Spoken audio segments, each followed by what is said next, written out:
How many steps must a refugee take to cross a border between two nations? Only one, according to the map, for a boundary line is but a slender tracing.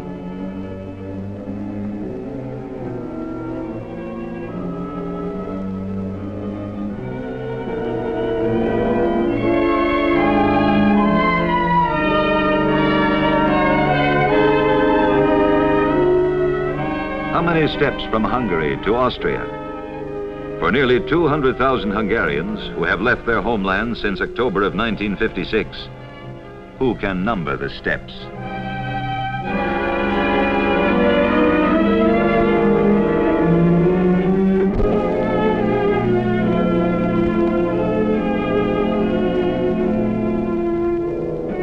During the first weeks of the dramatic exodus from Hungary, from 1 to 5,000 men, women, and children crossed the border each day. Hundreds of others were either captured or killed.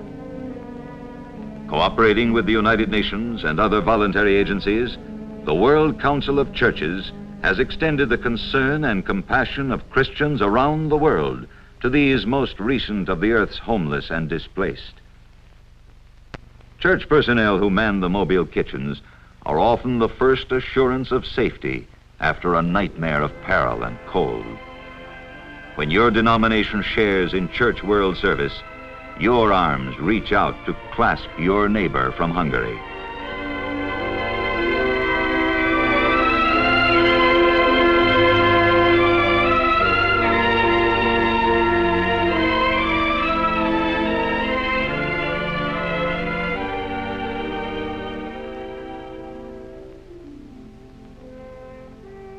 This is a sanctuary in a wonderfully new sense. For the members of this church in Vienna have turned over their entire building to the housing of refugees who are awaiting transportation to the United States. Thousands have come to our shores. Thousands more have been resettled in Canada, Europe, and other countries. For the great desire of the homeless is for a home.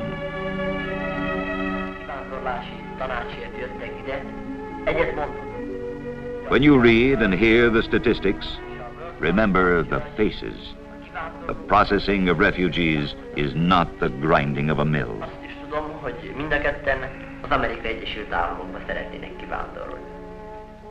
You ask a boy, where do you want to go? And he tells you, America, where the tall buildings are. Some will go to America. Others will go to France and the United Kingdom. Before they leave, they will have been thoroughly counseled and instructed in their new responsibilities. How many steps must a refugee take after he has crossed the border? Cooperating with the Intergovernmental Committee for European Migration, representatives of your church patiently ask the questions and record the answers. This interviewer is himself a refugee, an attorney from Budapest who can speak to the needs of other homeless Hungarians. Behind the typewriters, beyond the endless printed forms, the men, the women, the children, the homeless about to find a home. These are the single digits of an enormous statistic, the relief needs of our time. The statistic is lifeless. The individual digit is flesh, mind, and spirit.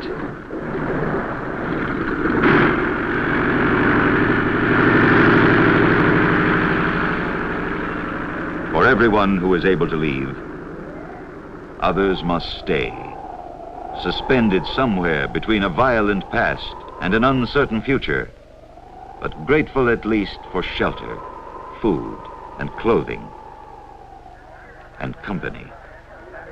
The crowded conditions are far from ideal, and it's not easy to keep from getting edgy.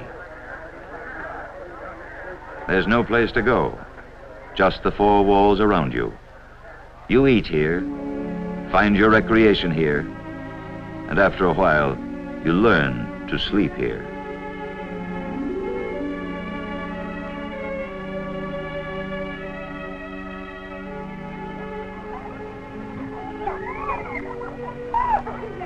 The children adjust quickly to their quarters. The future may be bleak for the young, but the young know only the present. It hasn't been all play even for them. Many were drugged by their parents to prevent any telltale crying as they crossed the border. This one doctor alone has revived hundreds with antidotes in a single night. Still they come, and the end is not in sight. Man is divided against himself, and the suffering is his doing alone. So also must be the undoing. One of our poets has said that today wrong faces us everywhere, and it will never leave us until we take the longest stride of soul men ever took. What long strides can the human spirit take to right men's wrongs? How many steps in how many lands?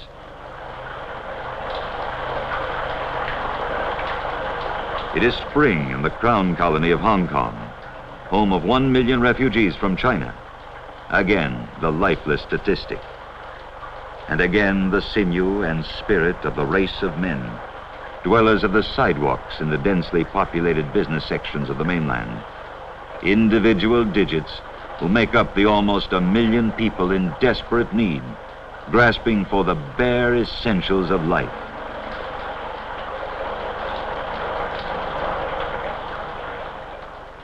Spring in Hong Kong, where no exception is made to the human need for kindness and concern and love. Yes, and for self-respect. But self-respect is easily spoken and difficult to keep. Here among the 200,000 rooftop residents, it is an early casualty. Shacks of tin, cardboard, scraps of wood, and burlap, these are the penthouses of Hong Kong in the spring. Somehow life persists. The government prohibits new rooftop dwellers, but it hasn't repealed the natural laws of creation. Life persists, and new life is born. And who will say it is born to the good life?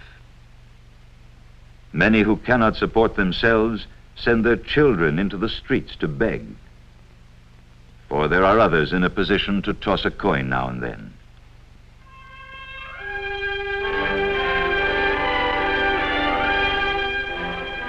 The hills of Kowloon, once green and lovely, are carpeted today with flimsy huts. Here the future has no shape, only the present, and the elementary business of putting off thirst and starvation. The bits of exposed land yield but little. There are few so fortunate as to claim a garden, however small. This is the family of man, set upon the abundant earth to live in love with his fellows, to worship his God.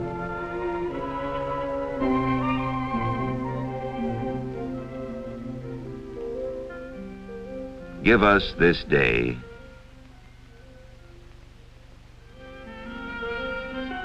the 1 million refugees of Hong Kong cannot all be contained in the sidewalk dwellings, on the rooftops, and in the huts on the hills of Kowloon. They spill over into the countryside and make their homes within the rocky earth.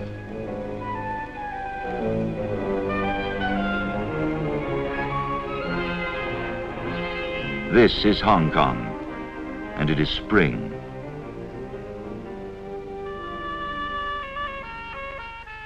There also are caves in the Near East, where a few Arab refugees may live in relative comfort. Temperatures run high on the eastern coast of the Mediterranean Sea, as high as the temperatures of men when the Arab-Jewish conflict broke out in 1948. In Lebanon, Syria, Jordan, and the Gaza Strip, close to 1 million Arab refugees live in exile after the loss of settled homes, property, and jobs. The old pattern repeats itself, and the need of the dispossessed around the world will not be met while brother lifts his hand against brother.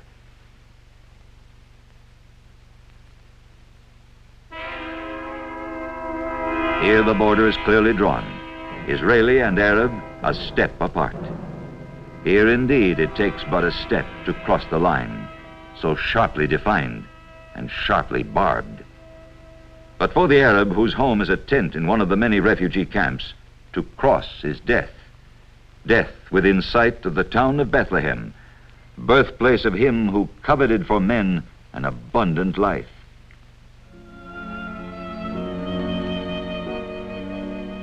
Say this is a political matter that separates her from home, perhaps for her lifetime. What then? It is nonetheless a deeply personal matter. Say it's a complex bed of deep mistrust in which mutual regard can never grow, and confess that the seeds of mistrust will never yield love. How many steps from a boy's innocence or a child's to the deep-rooted suspicion of an adult?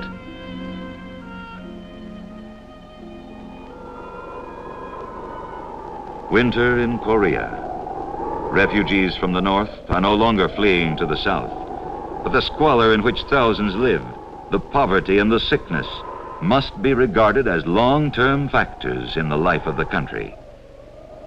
Here, as in Hong Kong, subhuman conditions have become the accepted environment for homeless refugees. It is a terrifying prospect that all of us may one day accept these sore spots as inevitable byproducts of change. In that day, men shall no longer care that the child is cold, nor shall they hear his cry and reach out to comfort him.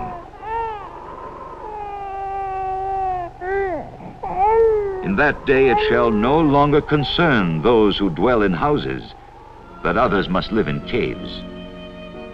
How is it that the human spirit yet persists? Ask the question, and you will get a dozen answers. Whatever the reason, life stubbornly hangs on. Is it hard to believe that in many parts of the world, this kind of existence is the rule rather than the exception? It is true, whether we like it or not, and the Christian conscience cannot like it. Korea, Hong Kong, the Middle East, Austria, these are among the homeless of the earth. And because the Christian conscience has come among men, many have come to care. You, perhaps. For as surely as you have given, so have you sheltered the dispossessed and given a home to the homeless.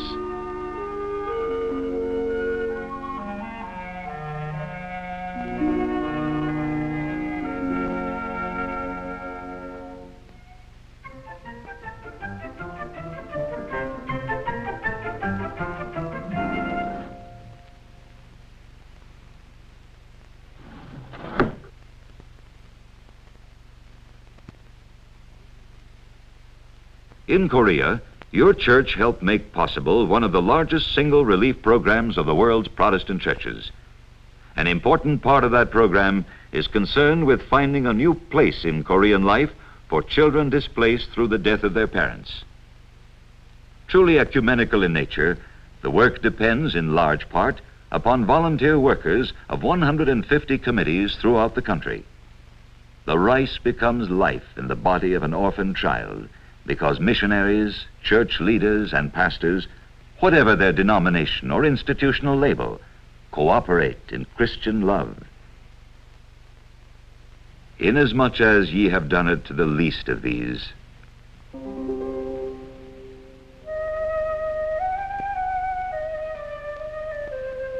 when the Arab-Israeli boundary line was drawn, Arab families like this found themselves violently displaced.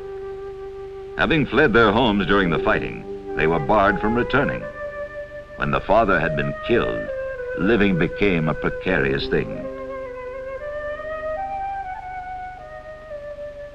Listen to a church World Service worker answer some questions.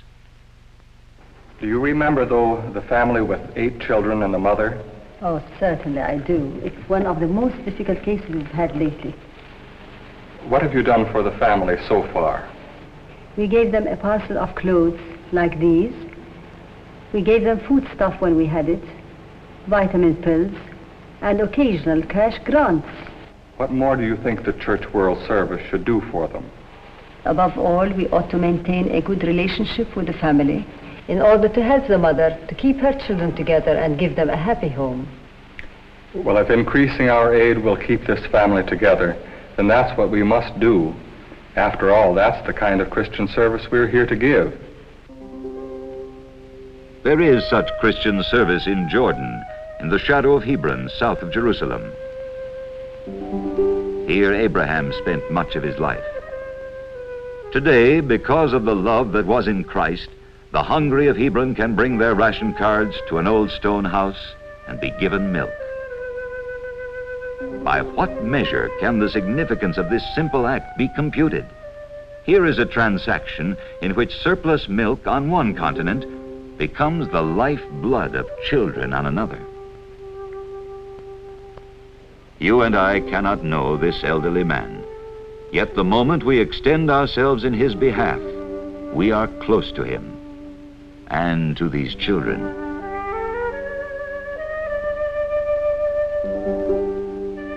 Here in the countryside about Hebron, churches of the world join hands to maintain several feeding centers. These children are approaching such a center not far from Bethlehem. It is important to remember that while the United Nations is carrying on a relief program in the Near East, no single agency can meet the appalling need. They are able to have one hot meal a day, solely because Christians have banded together and determined that they shall be fed. This program is coordinated throughout Lebanon, Syria, Jordan, and the Gaza Strip by a cooperative Christian committee for refugee work. Through its carefully supervised activity, your gifts have been translated into the heartbeat of countless youngsters. In 1 year alone, almost 3 million pounds of foodstuffs were distributed. The Dome of the Rock provides an impressive setting for a clothing distribution center in Jerusalem. Our aim is not only to supplement the relief work of the United Nations. We do so, of course, by providing food and clothing, as well as medical and educational services. But we also help to clothe and feed the families of the so-called economic refugees who are not eligible for help from the United Nations. These are the jobless who face a labor market flooded with surplus labor.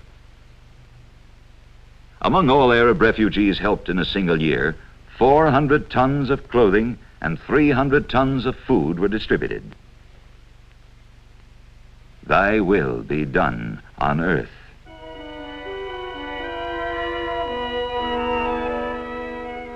Here in Hong Kong, as in the Middle East, hunger respects no color, no nation. At a center located in a cooperating church, supplementary food is distributed to both adults and children. Through church agencies, food surpluses from the United States are included in the allotment of rice and beans. Skim milk totaling 25 tons a month is made available throughout the Crown Colony to children and nursing mothers. Food is distributed at 90 centers. Again, the statistic, and again, those for whom the figures stand. A succession of fires in the tenements and hillside huts of Hong Kong have made added demands on relief supplies.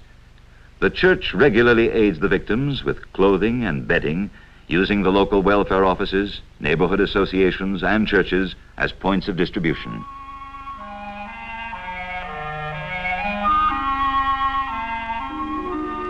In the disastrous fire which made this family destitute, 50 persons were killed and a total of 600 were made homeless. This weeping woman lost her husband in the fire.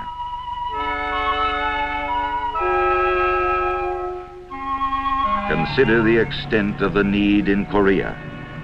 You can measure it this way. For example, before World War II, there were almost no welfare institutions in the country. Today, over 700 of them are in full operation, and the need is not met. The truck rumbles over the sand flats of the Han River. Objective, destitute families of the Han River settlement.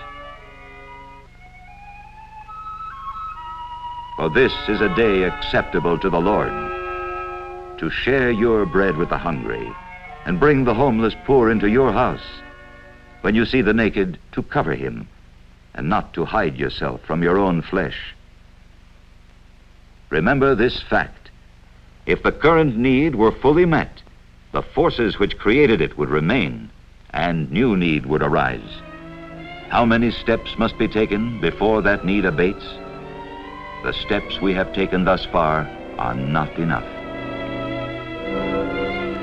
The incidence of tuberculosis in Korea is higher than in any other country of the world. Church World Service opened the first chest clinics in 1954. This mobile unit, made possible only by your gifts, is traveling the roads of Korea to reach countless numbers of men, women, and children who otherwise would not be cared for. 20,000 persons were examined in a 6-month period. Approximately 300 new cases are detected each month.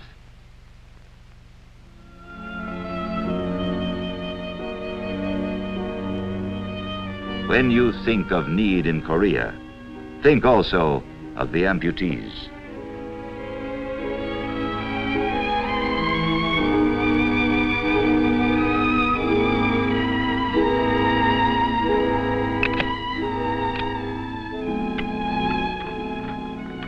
Here is the task of returning to fully useful life the individual who has been compelled to relearn the most elementary and basic skills. Such was the nature of war in Korea that hidden landmines and unexploded grenades have caused serious accidents even within recent months. New limbs require new learning, patient steps, and slow. Across the world, in Jerusalem, a vocational training program helps those who have been displaced in society through blindness. Wherever it is possible, and whenever funds and personnel are available, the churches endeavor to help the physically handicapped to fashion a new and satisfying pattern of life. A sewing center in Beirut, Lebanon, is one of numerous projects launched to give vocational training. A vocational school operated in connection with the hospital offers help in a variety of manual skills.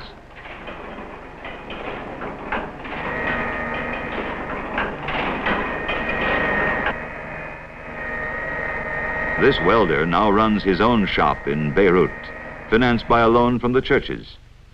Your representatives not only carefully screen applicants for such loans, they maintain a continuing interest in the borrower.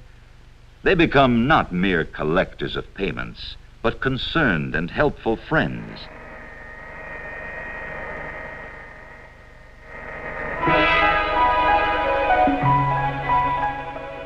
Faith Hope Nursery is set in the heart of a refugee housing project built in 1954 by Church World Service in Hong Kong as an emergency measure. To say these hold the future in their hands is no cliché. What shall they make of it?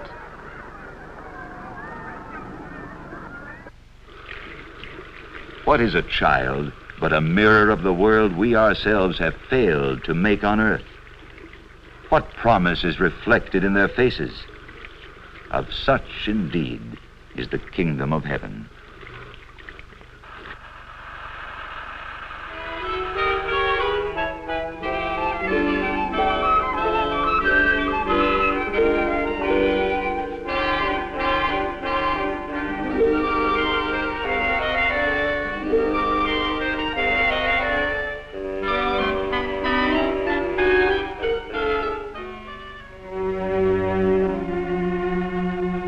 There are other children in Korea children whose personal futures have already been cruelly blighted by the adult world. Because man is divided against himself, brother against brother, there are those whose future hangs by a slender thread.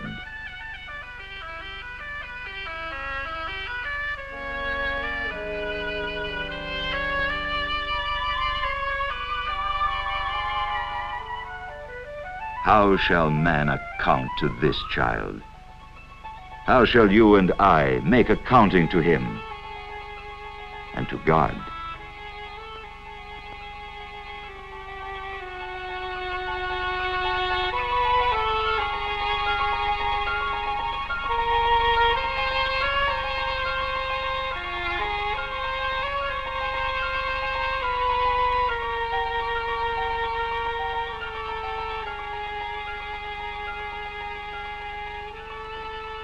Make no mistake.